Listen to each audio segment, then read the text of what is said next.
हमने हमारे लिए बनाई, अपने लिए बनाई, तो दिखा क्यों रहे हो लोग? অবশেষে শাহরুখ খানের অ্যাকশনে সালমান শাহর মামলার সঠিক বিচার হয়েছে আজকে। এদিকে আজ সালমান শাহর মামলা নিয়ে ভারতীয় স্টার শাহরুখ খান পদক্ষেপ নিয়েছে। ডক্টর ইউনুস বাধ্য হয়েছেন এই বিচারটি করতে। এই নিয়ে দেশের জনগণের জল্পনা কল্পনা আবারও শুরু হয়েছে। শুধু তাই নয়, সালমান শাহর সাথে শাহরুখ খানের সিনেমা করারও পরিকল্পনা হয়েছিল। তাদের বিপরীতে থাকার কথা ছিল ঢালিউডের নায়িকা শাবনূর আর বলিউডের নায়িকা কাজলেরও।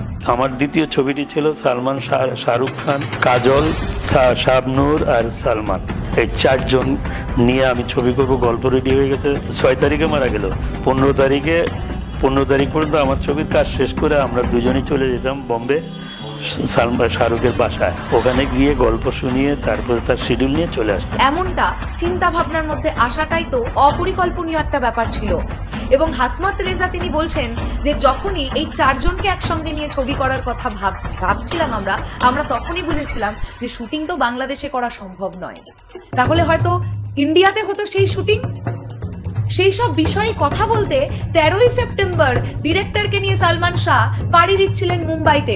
সালমান ভাই সহকারী। জি জি জি। আচ্ছা আচ্ছা, যেদিন ওই সালমান ভাই মারা যায় সেদিন তো বাসাতেও ছিল। আবুলকে আজ পর্যন্ত আর খুঁজে পাওয়া যায়নি। আপনার কাছে আর কোনো ঠিকানা নেই? ঠিকানা থাকলে তো একদিকে সালমান শাহকে নিয়ে বাংলাদেশের সকল জনপ্রিয় অ্যাক্টররা কথা বলছে, অন্যদিকে আজকে ভারতীয় সুপারস্টার শাহরুখ খান সে সালমান শাহকে নিয়ে একটি অ্যাকশন নেয় এবং ডক্টর ইউনুসকে একটা আলটিমেটাম দেয় যে সালমান শাহর যাতে সঠিক বিচার হয় এবং সালমান শাহর বন্ধু শাহরুখ খান ছিল, এইটা সে নিজের মুখে বলেছে। আপনারা দেখতে পারবেন শাহরুখ খানের এই বক্তব্যের পর বাংলাদেশের উপর কী কী প্রভাব ফেলে বা এই সালমান শাহর মামলার যে একটা বিচার হয়, ডন, সামিরা সহ আরও যারা আসামি রয়েছে তারা কিন্তু গ্রেপ্তারের মুখোমুখি হয়। আসুন আমরা কথা বাড়াবো না, আমরা সরাসরি ভিডিওর মূল আলোচনায় চলে যাব। শাহরুখ খান এবং সালমান শাহের বিষয়ে কি কি কথা হচ্ছে সবকিছু দেখতে পারবেন।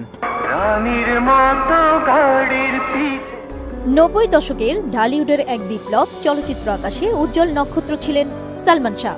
আজও কেন এত জনপ্রিয় সালমান শাহ? কেন মৃত্যুর 28 বছর পরেও তিনি প্রাসঙ্গিক? এর উত্তর রয়েছে তার অনবদ্য প্রতিভা, ব্যক্তিত্ব ও অভিনয় শৈলীর মধ্যে। তার চুলের স্টাইল, পোশাক, চোখের চাহনি সবকিছুই যেন সময়ের চেয়ে অনেক এগিয়ে। পরিচালক রেজা হাসমতের ভাষ্য মতে একটা সময় এমনও গুঞ্জন উঠেছিল যে বলিউডের বাদশাহ শাহরুখ খানও নাকি বিস্মিত হয়েছিলেন সালমান শাহর ব্যক্তিত্ব দেখে। শুধু তাই নয়, সালমান শাহর সাথে শাহরুখ খানের সিনেমা করারও পরিকল্পনা হয়েছিল। তাদের বিপরীতে থাকার কথা ছিল ঢালিউডের নায়িকা শাবনূর আর বলিউডের নায়িকা কাজলেরও। আমার দ্বিতীয় ছবিটি ছিল সালমান শাহরুখ খান, কাজল, শাবনূর আর সালমান, এই চারজন নিয়ে আমি ছবি করবো। গল্প রেডি হয়ে গেছে। 6 তারিখে মারা গেল। 15 তারিখ পর্যন্ত আমার ছবির কাজ শেষ করে আমরা দুজনেই চলে যেতাম বম্বে শাহরুখের বাসায়। ওখানে গিয়ে গল্প শুনিয়ে তারপরে তার শিডিউল নিয়ে চলে আসতাম। 90 দশকে দক্ষিণ এশিয়ার সিনেমার জগতে তথ্য আদান প্রদান আজকের মতো সহজ ছিল না, কিন্তু সালমান শাহর সিনেমা তার ফ্যাশন আর ভক্তদের উন্মাদনা সীমান্ত ছাড়িয়ে পৌঁছে গিয়েছিল ভারত পর্যন্ত। পরিচালক রেজা হাসমত আরো বললেন, বলিউডের অনেক পরিচালক ও অভিনেতা বাংলাদেশের এই তরুণ নায়কের অভিনয় দেখে অবাক হয়েছিলেন এবং বর্ণনা করেছিলেন এভাবে, এতটা ন্যাচারাল অ্যাক্টিং, এতটা কারিশমা। চলচ্চিত্রের ছবিতে অভিনয় করাটা মনে হতো সে ন্যাচারাল, কোনো আর্ট না। এটা ছিল তার সবচেয়ে বড় গুণ। আবার এই গুণের কারণেই তার ধারে কাছে কেউ নেই। ক্যামেরার সামনে আসাটা এটা একান্তই তার পক্ষেই সম্ভব, আর কারো পক্ষে সম্ভব না। তার অভাব কোনোদিনই পূরণ হবে না। এক সাক্ষাৎকারে শাহরুখ খান একবার বলেছিলেন, I don't connect to stories, I connect to people. ঠিক এই কথাটি যেন বাস্তবে রূপ দিয়েছিলেন সালমান শাহ, যিনি দর্শকের হৃদয়ের সঙ্গে সরাসরি কানেক্ট করতে পারতেন। সালমান শাহ এমন একজন নায়ক ছিলেন যিনি পর্দায় যেমন আকর্ষণীয়, বাস্তব জীবনেও ছিলেন ততটাই মার্জিত, আত্মবিশ্বাসী ও সহজ সরল। এ কারণে শুধু বাংলাদেশেই নয়, দক্ষিণ এশিয়ার অনেক ভক্ত, এমনকি বলিউডের অনেক শিল্পীও তার প্রতি শ্রদ্ধা ও ভালোবাসা পোষণ করেছেন। 1996 সালের 6 সেপ্টেম্বর খ্যাতির সর্বোচ্চ শিখরে থাকা সালমান শাহর মৃত্যু হয় রহস্যজনকভাবে। কিন্তু তার ব্যক্তিত্ব, স্টাইল আর কারিশমায় আজও ভক্তদের হৃদয়ে কিংবদন্তি হয়ে আছেন। লোকে আমাকে গুন্ডা বলেই জানে এবং এও জানে আমার হাত দুটো বড় সবল, আঘাত করলে প্রতিঘাত করার ক্ষমতা কেউ রাখে না। कभी कभी जीतने के लिए कुछ हारना भी पड़ता है और हार कर जीतने वाले को बाजीगर कहते हैं। বর্তমানে শাহরুখ খান যে কত বেশি জনপ্রিয় তা আমরা সবাই জানি, তবে শুরুর দিকে শাহরুখ খান এত বেশি জনপ্রিয় ছিল না। पाइप से चढ़ के, लेकिन क्यों? क्योंकि लिफ्ट बंद है यार। 90 দশকে শাহরুখ খানের চেয়েও বেশি জনপ্রিয় ছিল বাংলাদেশের সালমান শাহ। তোমার চড়ের জবাব দিলাম না শুধু একটি কারণে, আমি বিশ্বাস না করলেও সারা দেশের লোক বিশ্বাস করে তুমি তুমি আমার মা। দুজনেই প্রায় 1 বছরের ব্যবধানে সিনেমায় এসেছিল। সালমান শাহ 90 দশকে এত বেশি জনপ্রিয় আর স্টাইলিশ ছিল যে সেই সময় খুদ বলিউড সালমান শাহকে কপি করত।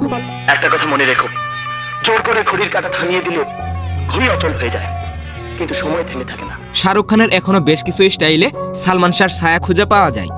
90 দশকের মাঝামাঝি সময়ে চোখ রাখলেই দেখা যায় সালমান কত বেশি জনপ্রিয় ছিল।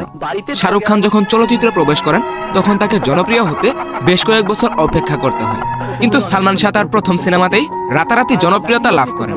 দেখো, তুমি ওই ট্রাকটাকে থামাও না। আমার কথা শোনো, এটা ঠিক হবার নয়। আমি এটাকে লুকিয়ে রাখি, তুমি এগিয়ে গিয়ে ট্রাকটাকে থামাও।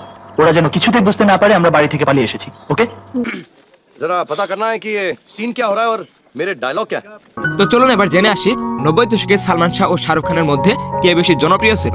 আর গাইস, ভিডিও শুরু করার আগে সবার কাছে একটা অনুরোধ থাকবে, চ্যানেলে নতুন হলে অবশ্যই সাবস্ক্রাইব করবেন। তো চলুন প্রথমে শাহরুখ খান সম্পর্কে জেনে আসি। শাহরুখ খান তার ক্যারিয়ার শুরু করেছিল 1992 সালে দেওয়ানা চলচ্চিত্রের মধ্য দিয়ে। তবে শাহরুখ খানের প্রথম সিনেমা সুপারহিট না হলেও শাহরুখ খান টিকে যায় সিনেমাতে। এরপরই শুরু হয় শাহরুখের সফল হওয়ার লড়াই।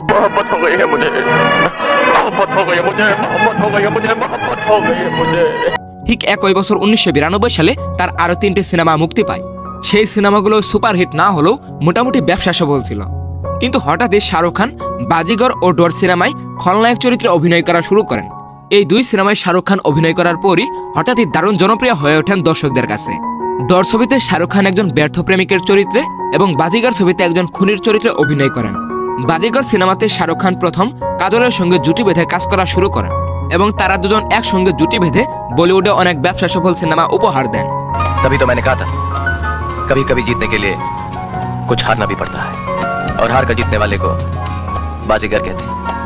এরপর শাহরুখ খান 1994 সালে কাভি হা কাভি না ছবিতে একজন ব্যর্থ প্রেমিকের চরিত্রে অভিনয় করেন এবং একই বছর তিনি আঞ্জাম ছবিতে খল চরিত্রে অভিনয় করেন। এরপর 1995 সালটি ছিল শাহরুখের জন্য সফলতার বছর। একই বছর তিনি 7টি ছবিতে অভিনয় করেছিলেন। এর মধ্যে দিলালে দুলহানিয়া লে जाएंगे সিনেমাটি অল টাইম ব্লকবাস্টার একটি সিনেমা ছিল। एक ऐसी लड़की जिसे देखते ही दिल की हर आरज़ू, सारे ख्वाब, सारे रंग जिंदा हो जाए। तुझे देखा तो ये जाना सनम, प्यार होता है दीवाना सनम। 1995 সালে তার মুক্তিপ্রাপ্ত সিনেমাগুলো ছিল দিলওয়ালা দুলহানিয়া লে जाएंगे এবং শোলে, যেই সিনেমাটি হলে 260 সপ্তাহ চলেছিল। এরপর রয়েছে জামানা দিওয়ানা, গুড্ডু ও ডার্লিং, এ হে ইন্ডিয়া, রামজানে ও ত্রিমূর্তি। এরপর 1996 সালে তার 4টি সিনেমা মুক্তি পায়, কিন্তু সেগুলো ব্যবসায়িকভাবে ব্যর্থ হয়েছিল। সিনেমাগুলো হলো ইংলিশ বাবু দেশি ম্যাম, আর্মি, চাহাত ও দুশ্মন দুনিয়া কা।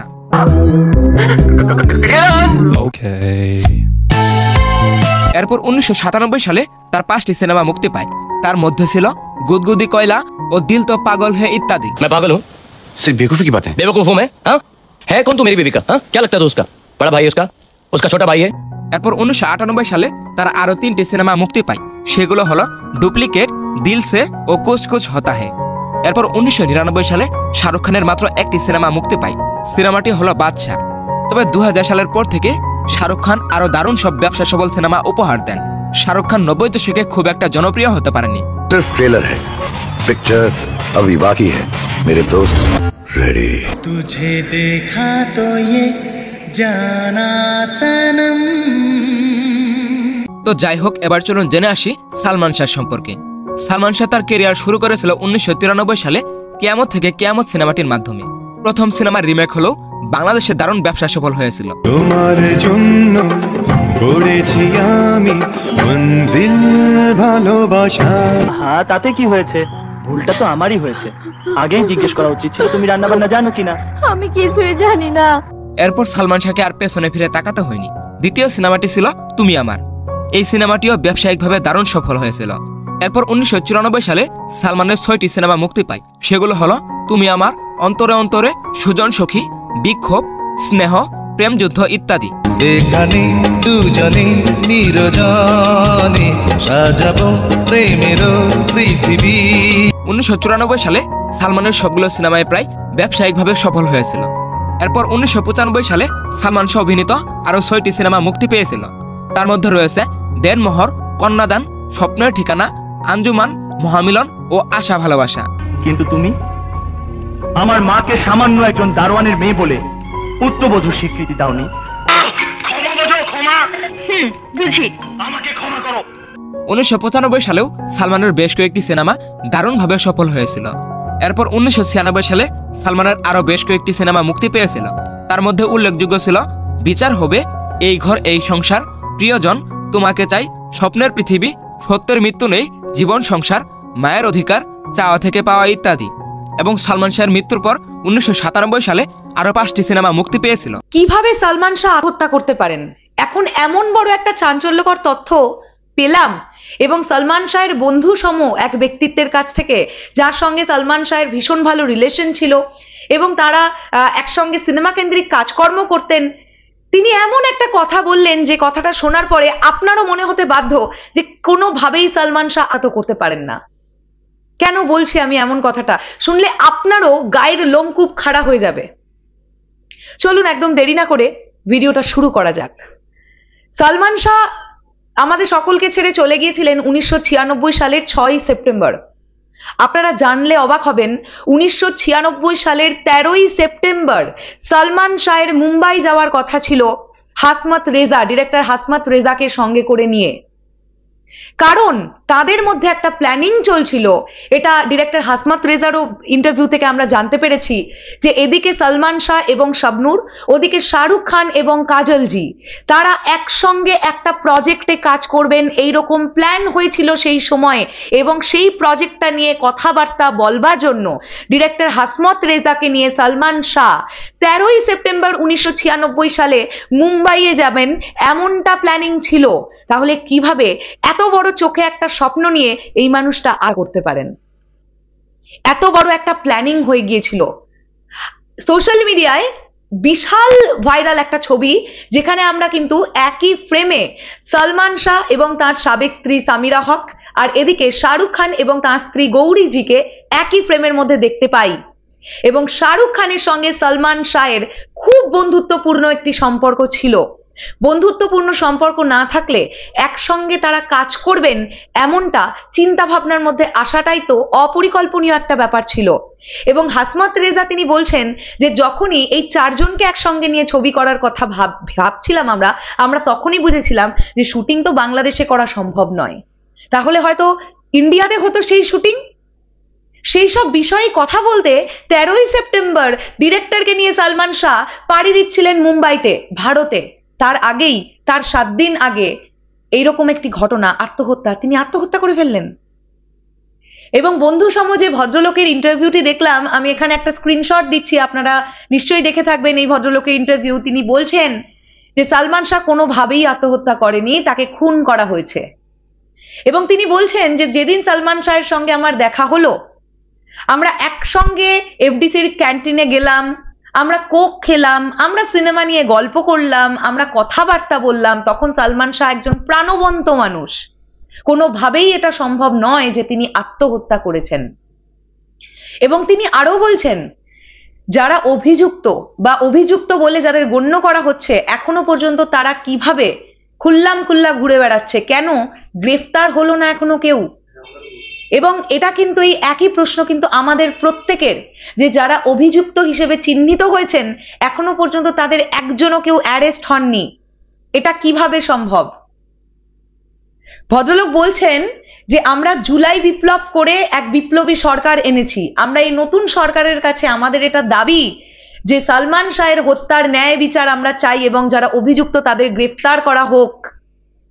স্পেশালি সালমান শাহের বন্ধু সময় ভদ্রলোক বলছেন সামিরা এখনো কিভাবে গায়ে হাওয়া লাগিয়ে ঘুরে বেড়াচ্ছে, অভিযুক্ত নম্বর 1, কেন এখনো পর্যন্ত তাকে গ্রেফতার করা হলো না?